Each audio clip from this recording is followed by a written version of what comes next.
a little bit different again today. I'm going to invite my wife to come, and because our marriage Q&A was so popular last week, and we promised a podcast, we're actually going to do some of those questions. We're going to answer some of them today. Is that okay? It was so popular.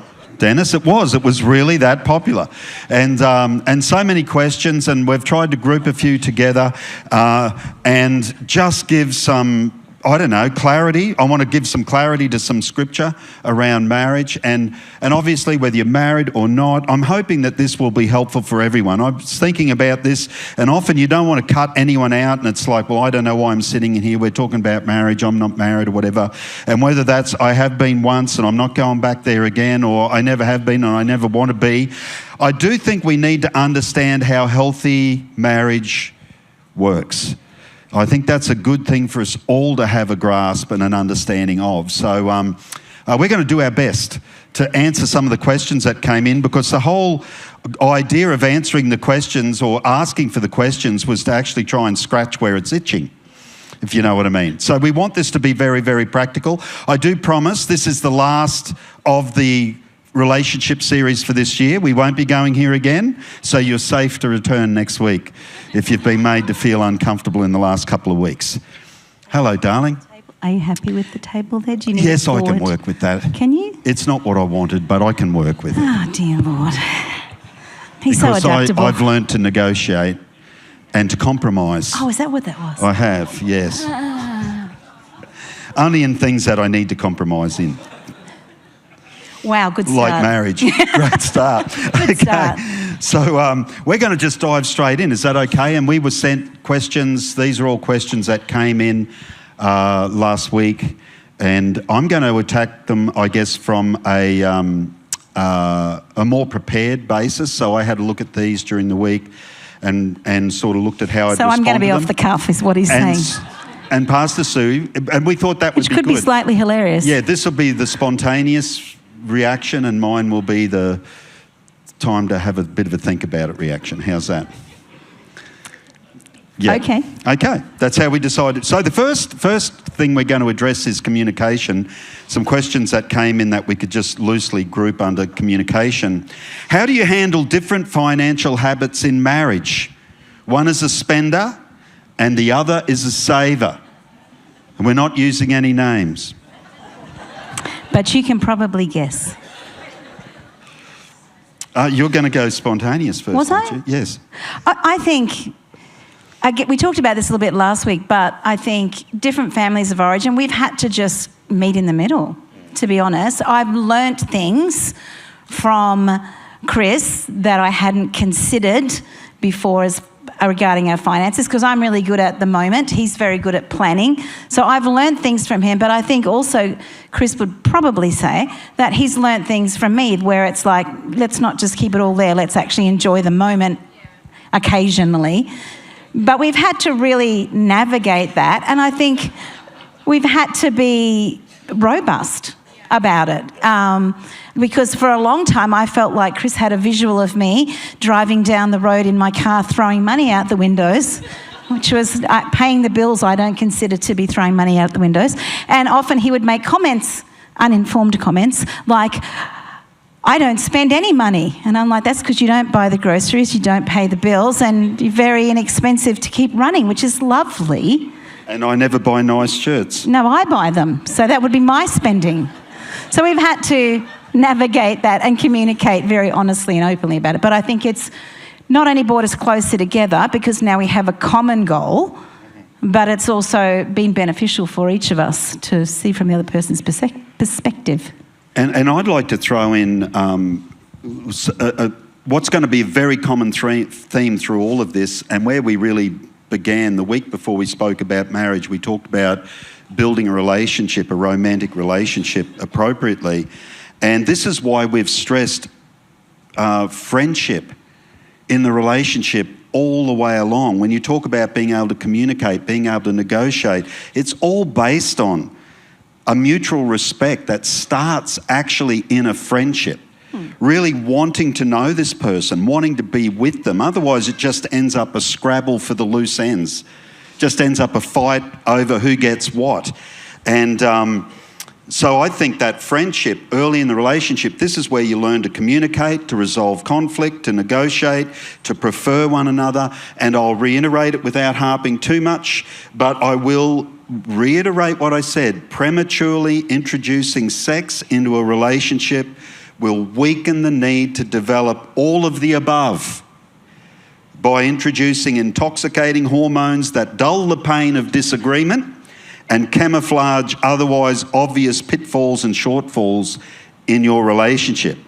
That in turn weakens your ability to negotiate all the other critical areas of marriage, like financial management, parenting, leisure activity, family of origin, connections, all of those things. And I guess I'd say it's ridiculous to assume you'll be friends after marriage if you've done nothing to establish that relationship before. I agree. Okay. So friendship is a key. Another question, how to remain on the same team with a house full of teenagers and bring the teens up to be passionate about Jesus? Two totally different questions, but we'll address them the same. I've always looked at life a bit like seasons. Nothing is forever. Teenagers, although they may feel like it, are not forever. They do grow up and leave home. It's nice. Their frontal lobe does eventually mature.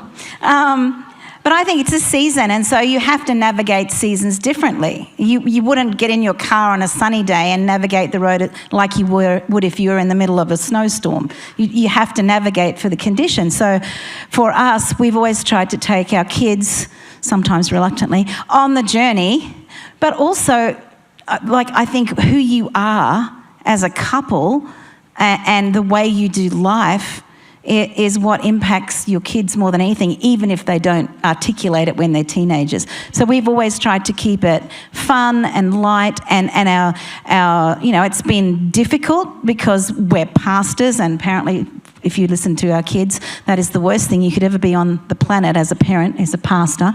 So unfair. But we've tried to make it fun, engaging. We've tried to really emulate the kind of life that we want them to have. So it's like, even when it's tough, it doesn't mean we dig a ditch and sit in it. It's like, no, we just keep going, we keep it fun, we keep our relationship with Jesus fun, engaging, we're growing. I think, is that all right? Yes. Okay. Yes, you're the spontaneous one. I'm the spontaneous one. Also given to talk too much. I just, being really honest, I think teens probably brought more tension between us in parenting than any other stage, without a doubt. It's amazing how you think you're on the same page till you have a teenager. And just simple things like, when do we let them have a phone or whatever? And I must say that they are massive life decisions that previous generations did not have to deal with. And I do think as parents, we've got to be careful that we just assume that culture wants our kids to grow up so fast. And but it's amazing how that can bring tensions where one can see it as, oh, it's an innocuous thing and it'll be really cool for them, and the other can go see nothing but pitfalls. And so that definitely brought tension in. I think one of the critical things that we've done, and I'm not saying we've done it well, and I really do wish some of our kids were in a different place to where they are now, but I do think what we always came back to was putting our marriage first. Because when real tension can come into the home like that, the danger is that husband and wife polarise and away from one another, and polarise to a child or whatever. And I think it started with you too. You want it to end with you too. And your marriage is the priority. It seems counterintuitive, but it's the priority over your children. Is your relationship, because the best thing you can give your kids is a stable, happy home, is the number one thing we can give our kids. So, and I know it can be really difficult with parenting and seeing it in different parenting styles, but somehow you've got to fight to stay on the same page. And then ultimately, can I just say to Christian parents, I take my hat off to anyone who's got all their kids through following Jesus. And we're still believing that for all of our kids. And we've got every end of the scale, you know, from those that have hit the bullseye to those that we're still trying to find the arrow. And at the end of the day, I do think kids are kids. We've had 3, which means we could write 3 totally different parenting books and sound right in each one of them. Because kids are kids, and there's only so much that you can actually control. So I wish you well. I would say, though, back to the marriage side of it, I've learnt to appreciate the things that Chris brought to the equation that I didn't have. So I'm like, I was the only child. I just want peace. I want it peaceful. I want everyone to love each other. That's me. Totally unrealistic. And Chris brings boundaries. He brings consequences. He brings what I need, because I tend to just get tossed around on, it feels good, so it must be okay. And he's going, no, it's not okay, darling. Like, okay. Because I've never told, that would be a lie. I find it really hard to lie. Not saying that yet, but Chris was really good at it before he was a Christian. So he picks it up in our kids really quickly. It's like, that's a lie. I'm like, no. No. Yeah. So it's actually been a benefit to us to be so different, I think. That's very gracious, darling. You're very gracious. It was gracious to say that you're good at lying. Oh, no, that was true, yeah. The friendship in relationship is often forgotten as the years go on. How do you keep the friendship part of the relationship alive and well? Great question. And these are all, by the way, I didn't start with the scripture ones. We're going to get to that. I started with the highest voted questions. So on the app, and the app's up there, and you can ask further questions, which if there's some great ones in there, we might address them on a podcast kind of thing. But here we go. How do you stay friends? So how do you stay friends? How do you keep the friendship part of the relationship alive and well? Well, it's got to be a priority. If you've got a good friend, it takes investment. You've got to be intentional. Good friendships don't just happen. They might begin like that, but they definitely don't. They take time. I think of even just my girlfriends. It's intentional. We stay in contact. We encourage each other. How much more so? I mean, we live in the same house, but it doesn't mean that you are being intentional about building your friendship. So I think friendship is intentional, and friendship is doing things together. It's having fun together, and having fun doesn't take a lot of money. It really doesn't. No. It's just being intentional and spending time, I would think. Yep, absolutely. And I would say you've got to decide. You've got to decide never to not be close friends. That's a choice, because we've had plenty of opportunities to grow apart. As a young pastor, I pushed it way too hard, probably for the first 20 years of ministry, being out probably 5 nights a week, most weeks. And now I guard my staff team from doing it. We keep an eye on volunteers so that they don't do it. It's just counterproductive and stupid and driven. Whether you're doing it for ministry or business or whatever, you've got to ask. You've got to, I guess, keep in mind Jesus' words. What does it profit a man to gain the whole world but lose his soul, or lose his marriage, or lose his relationships with his kids? And it's only been in more recent years.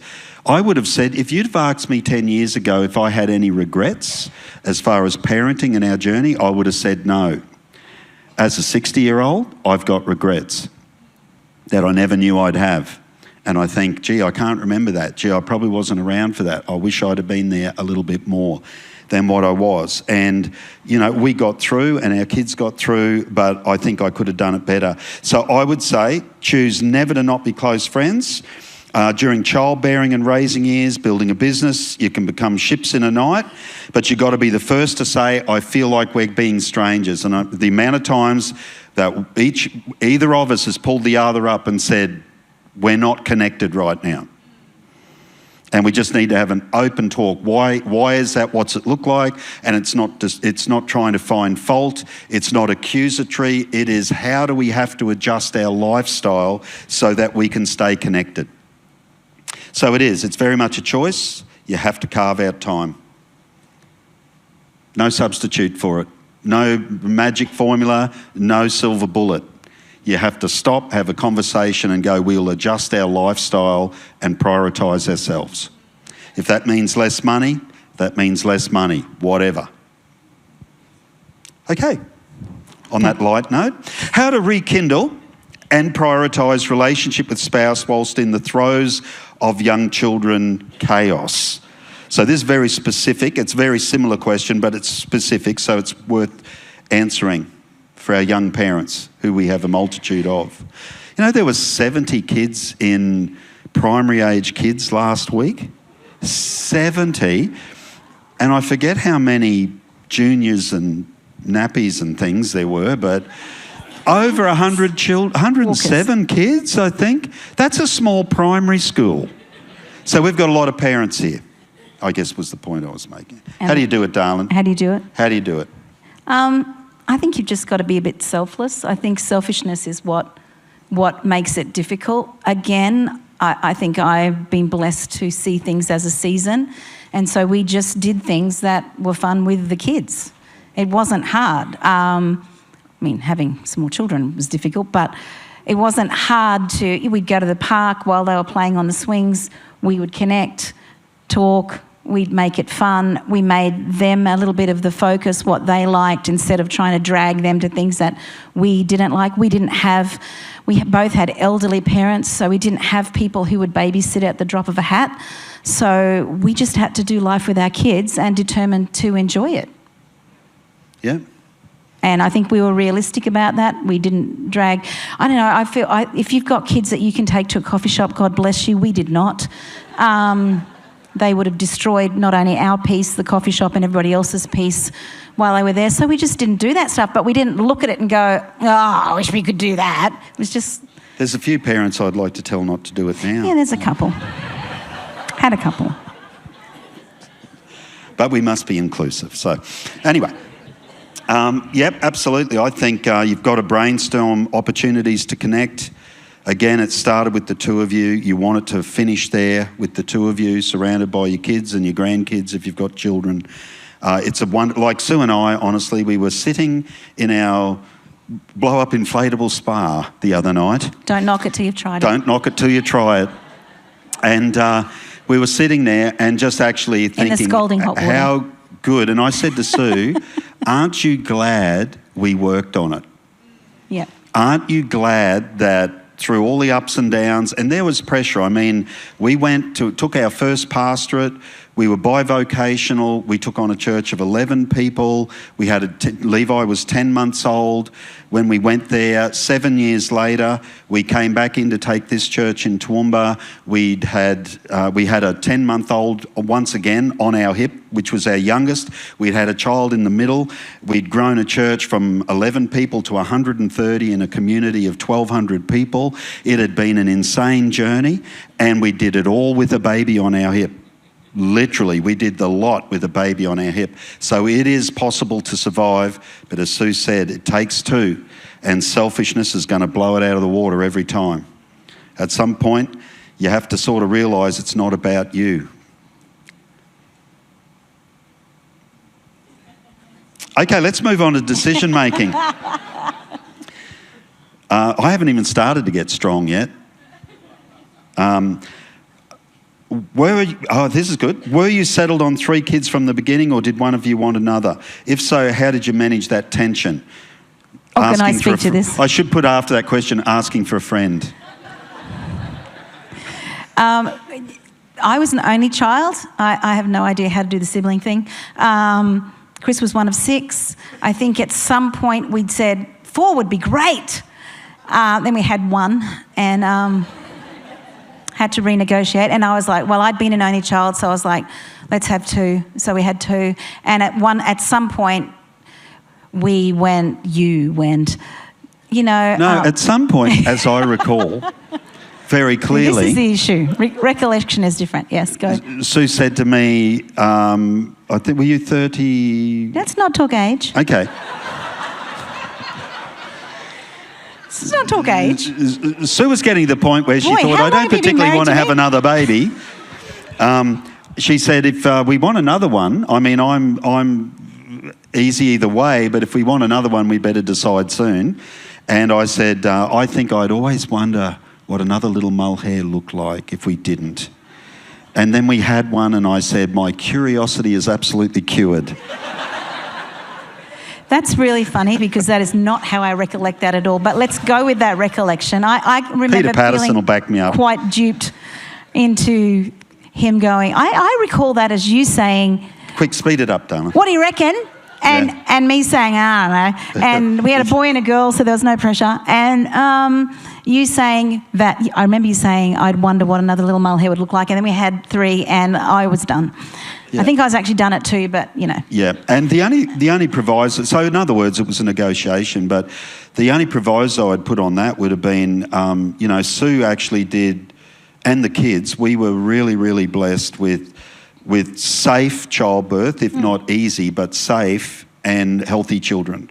And I think health issues would have changed that equation. If I thought there was unnecessary risk in it for Sue, I just never would have gone again. That simple. And we didn't start, and I was 2 months before I turned 30, I had Levi. So we were not starting at 20. Yeah. So, yeah. How did you know that you were right for each other? How did you know, darling? Was it my square jaw? My prominent proboscis? I don't actually like that term, right for each other, because I think it means that it can kind of bend towards there's only one person who's right for me. So I don't like that. I've heard people talk about, I'm waiting for God's perfect person. Well, I think Chris became God's perfect person. It was a work in progress, as I was. But obviously we were friends. We started off, can I tell? Oh, please. Not too long. Okay, it's really short. So, most people meet and there's an attraction. We met and we hated each other on sight. Oh. So there was an attraction, but it wasn't a good one. I won't give the circumstances around that. We started with repulsion, as a matter of fact. For each other. We did not like each other. It was a strong reaction, just in the wrong direction. And then we became friends, and I think he became the right person and I became the right person for him. We didn't have... People look at us now and think, oh, it must have been so romantic. I don't know that there was any romance before we got married. Seriously, there's a lot of confusion, a lot of up and down, a lot of indecision. And I think... I got to a point, because we got engaged and then broke up for 2 years, stayed in the same church. I wouldn't recommend that unless you're really into character building. We had people who were so confused they didn't know who to talk to. Some people just didn't talk to us at all because they didn't know what to do. But I remember getting to a point because I felt like this was the person I wanted to spend my life with, right? But he... didn't know, because perhaps someone better would come along. I couldn't see it at the time. Like, if you know how you know you're right for each other, I couldn't see it at the time. But Sue was fun. She was selfless. She loved me and I knew it. And then, because during all this, just to give it some context, I was suffering some form of post-traumatic issue for 2 years, a very serious one, and didn't know it, undiagnosed. And so there was just a lot of confusion, and then my wonderful sister-in-law, Janice, gave me a book by James Dobson called Emotions, Can You Trust Them? And one line in that stood out to me, which was, don't marry the person you think you can live with, marry the person you don't think you can live without. And that was a defining moment for me, because all I had to do was think about life without Sue, and I knew that I wanted to make sure that I never lived life without Sue. That's how I made my decision, in the middle of a lot of, confusion and pain. And I think out of that, what I'd say is, whatever you do, don't have any form of they'll do thinking. Yeah. Well, he's a bit unkind to me. But that'll change. No, it won't. He's on his best behaviour before you get married. I guarantee it. And everyone so is is. she. Everyone's on their best behaviour. Now, you can get better at life and become a better person, but that core person will be the same person that you marry.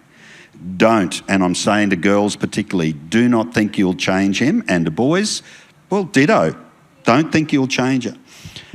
Ungenerous, unaffectionate, thoughtless, and you're thinking that's the best I'll do, you're just in for a world of pain. I'd put it this way, as a single person, if you think you can live without someone, do it. How's that? That's how you know.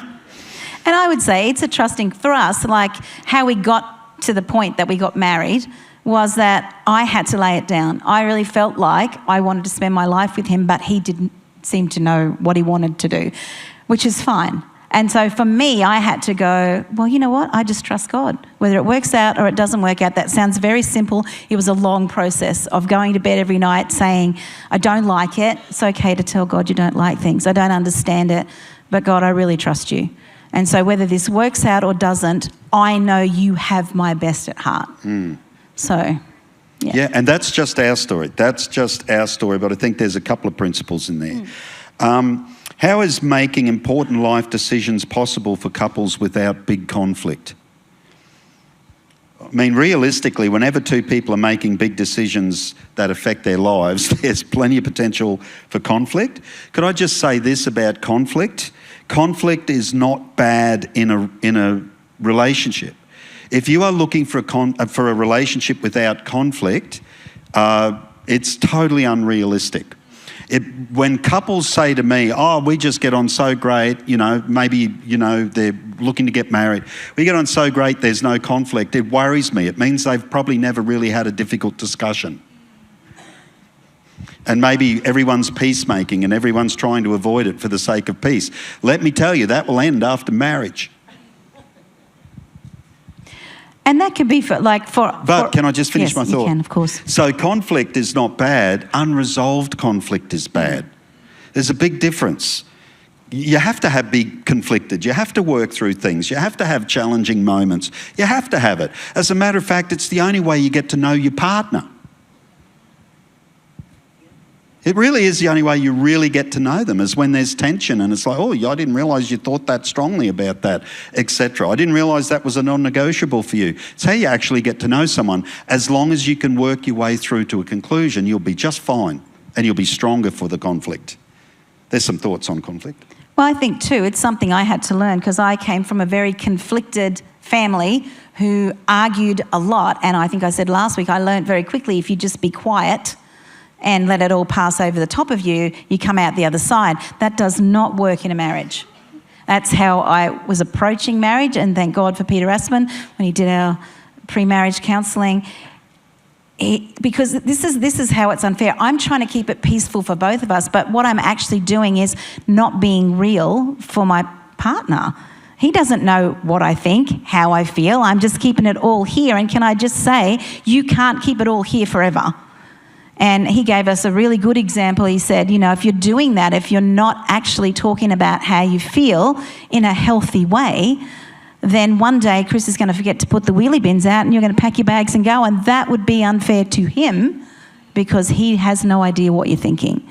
So I would say, it's communication, but it's also conflict resolution. It's like we can be quite on opposite ends of things, but because we are working together to resolve it, it's not about Chris being right or me being right or him winning or me winning. It's about us winning in the end. Yeah, it's about the relationship winning, and again, it all just comes back to friendship.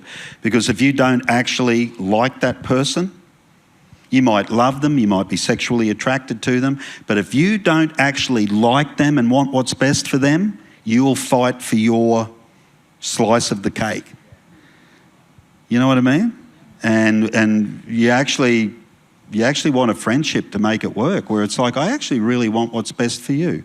So I'm going to listen and I'm going to compromise. I'm going to negotiate because I actually respect you and I love you. It's pretty simple, really. Just get that basic thing right first. Okay, we're going to move into the deeper end of the pool now. Excellent. Biblical marriage and submission. And there was a number of questions on this. What are some practical ways to maintain a biblical marriage? First thing is, well, what do you mean by biblical? Because I think we need to be careful of cultural expectations. I think we need to be careful of piecing together pieces of scripture from all over the place. I do think that the New Testament gives us a pretty good overview and summary in one passage, which I'm going to read. It's Ephesians chapter 5, where Paul says that our marriages, a Christian marriage, should be a reflection of Christ and the church. Ephesians 5, I'm going to read 22 to 25 and 28 to 29 to get the real guts of this. And please don't be triggered as I read it. I'm going to read it in an old version. Sue was trying to find a new version that made things sound easier, and I said, no, I want to go for the good stuff. Wives, submit to your own husbands as to the Lord. For the husband is head of the wife, as also Christ is head of the church, and he's the Saviour of the body. Therefore, just as the church is subject to Christ, so let the wives be to their own husbands in everything. Husbands, love your wives, just as Christ also loved the church and gave himself for her. So husbands ought to love their own wives as their own bodies. He who loves his wife loves himself, for no one ever hated his own flesh, but nourishes and cherishes it, just as the Lord does the church. And the only question people ever have out of this passage is, what does submit mean? So I looked it up in the original language. You'll be happy to know. It means submit. And can I just encourage us, can we just stop being triggered by language and just listen to the context of the passage? Because the biblical injunction for wives to submit doesn't happen in a vacuum, as I've just tried to emphasise by reading the scripture. The husband's told to lay his life down for his wife. And we might not all get the chance to jump in front of a speeding train or a speeding bullet. Hopefully not. It's in the absolute practicals of everyday life. Selfless leadership by the husband creates a secure environment for the wife to, quote unquote, follow the leader. Can I have something to say about the leader? In 35 years of marriage, and Sue being a totally submissive wife, maybe, I'm not sure that I could fill the slots on one hand, 5 fingers, of the amount of times I've made a decision, an executive decision by myself.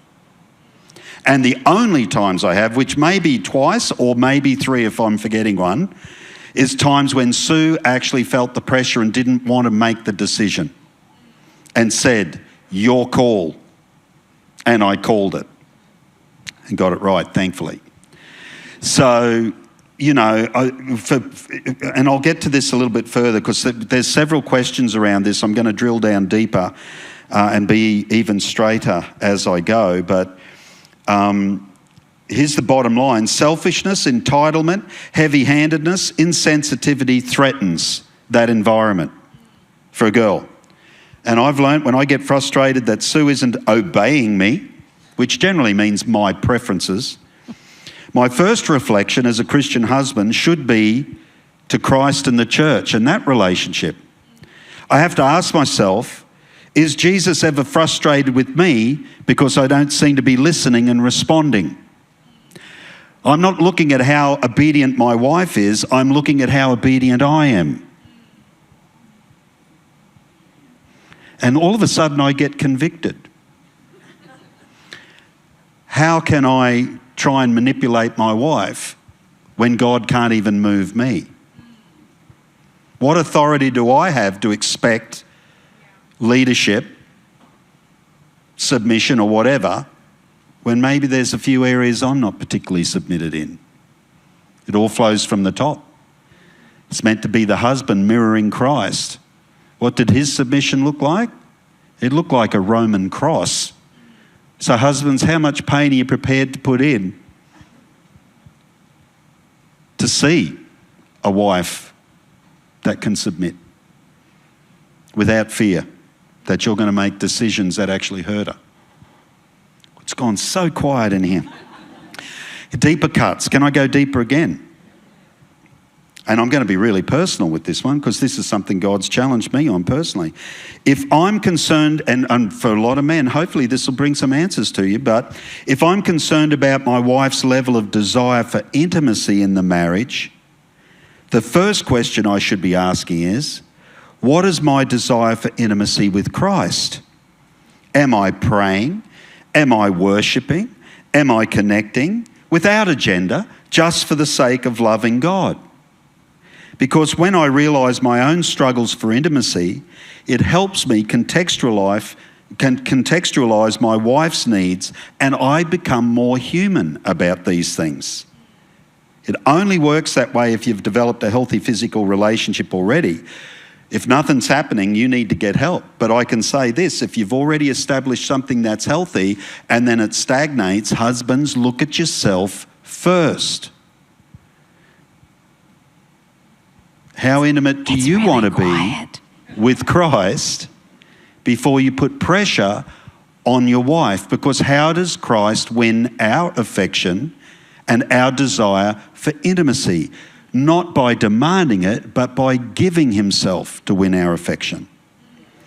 And Paul says our Christian marriages should be a reflection of Christ and the church. And in my experience, as I said last week, if a husband is actually being a Christ-like, God-honouring husband, wives don't get scared by words like submit. That looks like safety. That looks like security. That looks like support. That's what that looks like. Did you have anything to say about that, darling, or have I verbalised enough? Oh, no, I think what you're saying about we get hung up on the word. And I think as women, we can't be choosy about the word, because I can think of an instance of a couple of years ago where someone was trying to break into our house. I was not the one. I was very happy to submit to Chris's level of aggressiveness. You didn't really have an option. And, I didn't get out of bed. neither did I. I don't know what happened to me, but anyway. But I mean, then in that instance, was I happy to submit? Absolutely. I wasn't going to go out and confront the guy that was trying to break into our house. He was huge. I was happy. So we can't be, what I'm saying is we can't be choosy about that. Oh no, I'm happy to do it then, but I'm not happy to do it there. It's a working together thing. Very good. And we're going to drill down further. Are you guys okay? We've only got a few minutes to go. We've got to hurry. Go. How do you actually submit to one another? Practically, what does that look like without resentment growing? Can I answer it real quick? Please. Selflessness. You must have the genuine motive of wanting what's best for your partner as much as is practical, because it's not always practical. It's not practical for a husband to play online games with 3 screaming children in the house. I've got some advice for your wives. Throw a bucket of ice water on him while he's doing it. If you can hit the computer, even better. Make him wake up to the fact that he's not a teenager, he has a family, and they are his priority. Maybe don't do that, but you know what I'm saying? It's not practical for the wife to expect a husband. When I came to give this example, I could not think of one because Sue is actually selfish. So I put this in even though it's not true. Selfish? I mean selfless. It's like, am I? I was struggling to find an alternative. But girls, don't expect your husband to act like your girlfriend. That's the only one I could think of. It's just not going to happen. So submission, really, it's all got to be developed. We are inherently selfish. I think men more than women, from my own experience, and we've got to realise that and determine to work through it. Make it work together. In another place, Scripture says in 1 Peter 3, Peter says that you're heirs together of the grace of life. You're heirs together. Make it work together. Okay, if the husband is the head and the wife submits to the husband, what did this actually look like in a marriage today? How does each play? So how do you play your roles, it says. Okay, where I did want to address this real quick. Could I just scoot away? Yeah. We run out of time. Because submission's been mentioned several times, I think it's probably because of poor teaching that leads to concepts that lead to abuse and control situations. Husbands, can I just say, if you've ever got to say, submit to me, I'm your husband, unless your wife has just had a mental breakdown, literally, it's a sure indicator that you've lost respect and you've lost trust. Your role is not to make her submit, but to find out why she can't. Maggie Thatcher said this, and I love it. It's a great leadership quote. She said, leadership is like being a lady. If you've got to tell people you are one, you probably aren't. Husbands, if you've got to tell your wives to submit, you're probably not loving her right. Want to finish on marriage hacks? Finish up a bit? Quickly. Yes. Real quick. What's some wisdom you can give to two people who are about to enter marriage together? What are some red flags you notice if two people aren't suited? Okay.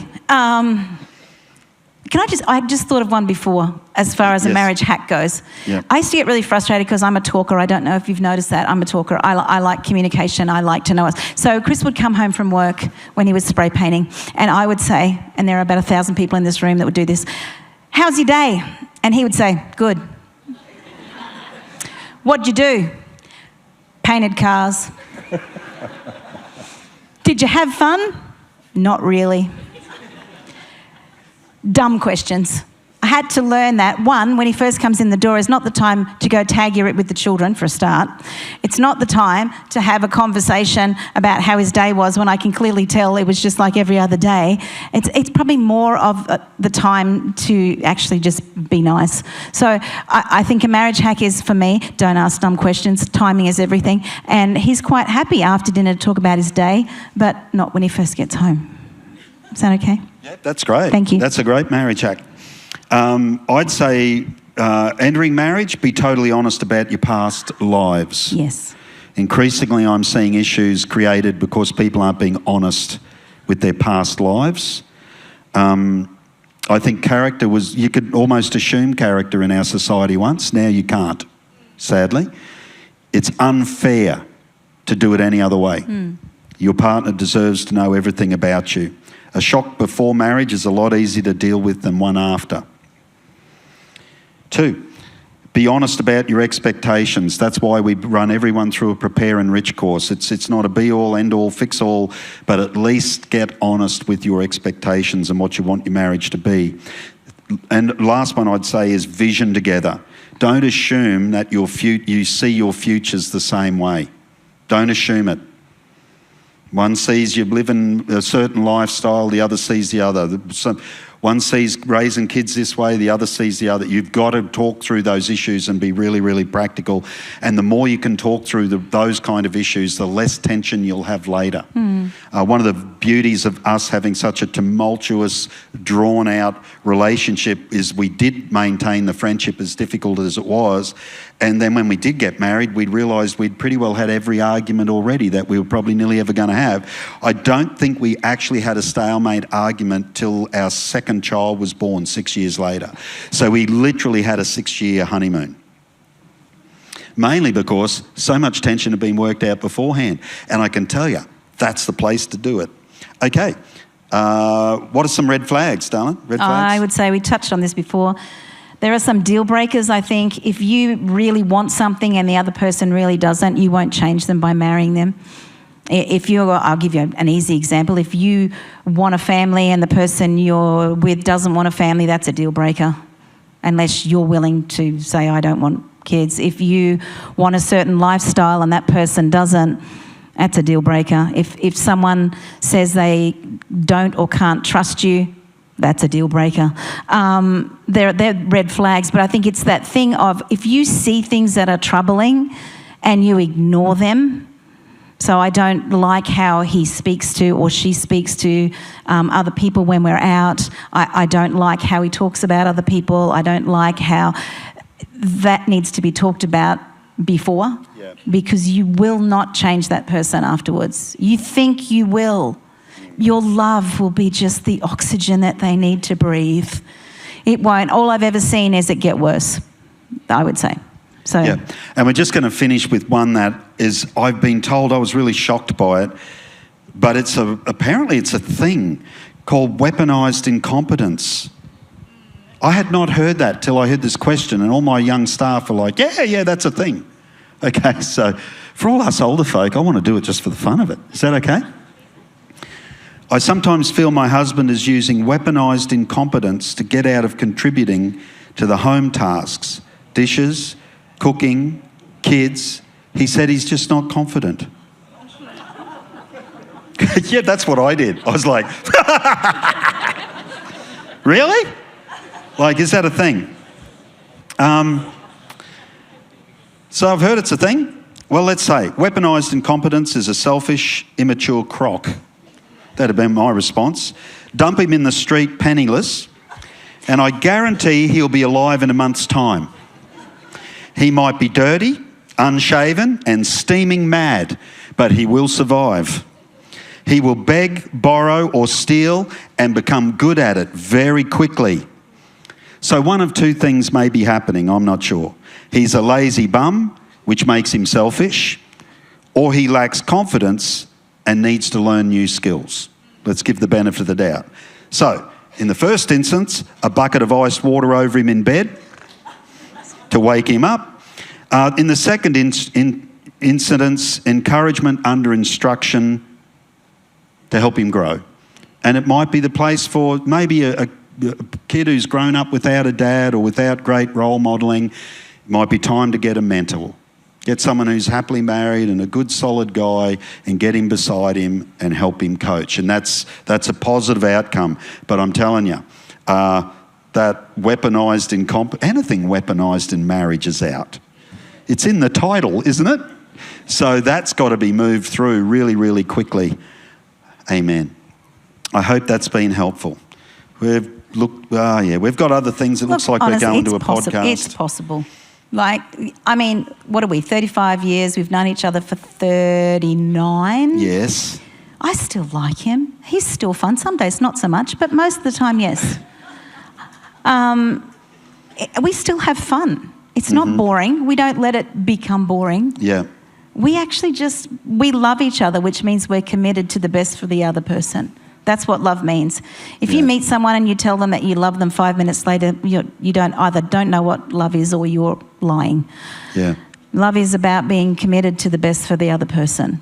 And if that's what you are, and sometimes during your marriage you'll have to readjust that, because we all get selfish, we all get one-eyed about what we want, and you'll have to adjust, but adjustment is part of life. Yep. Well said, Amen. darling. That was a good conclusion. Thanks. Can we thank Pastor Sue? I'll just speak to us for a moment. Thank you, Pastor Sue. Well, thanks for listening to that. I hope that there's been something in there that's helpful no matter where you are on the journey. Could I just finish just by encouraging all of us, wherever you're at in this space today, there is one relationship that's just more critical than any other. And I guess I've been talking about the context of Christian marriage. I'd have to say the best thing that's happened to my marriage is being a Christian. I just wouldn't be married if I wasn't. Before, when I came to Jesus, after God started to move in my life, after a couple of years, I could look back and realise where I would have been if I hadn't met Jesus. And it certainly wouldn't have been enjoying the life that I enjoy now, because the whole redemption and lift principle, Jesus gets a hold of your life and he begins to sort through your attitudes and your immaturities and calls you up to a higher place.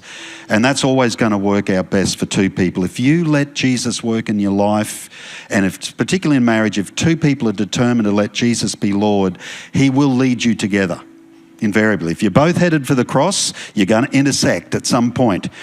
And so, but the most important thing is that you start that journey. And wherever you're at today, I just want to encourage you, take the next step, whatever the next step looks for you, towards Jesus Christ, towards knowing him. And I know you've got plenty of people here on a journey, and you might not have a church background or whatever, but what does it look like for you to take that next step towards knowing Jesus? And I just want to encourage you to do that. The choice to follow Jesus, if you get to that point, is a decision you will never regret, friend. It doesn't mean life will be easy or perfect or without pain, but you'll never do it alone. That's the difference. And so I encourage you, take your next step towards Jesus.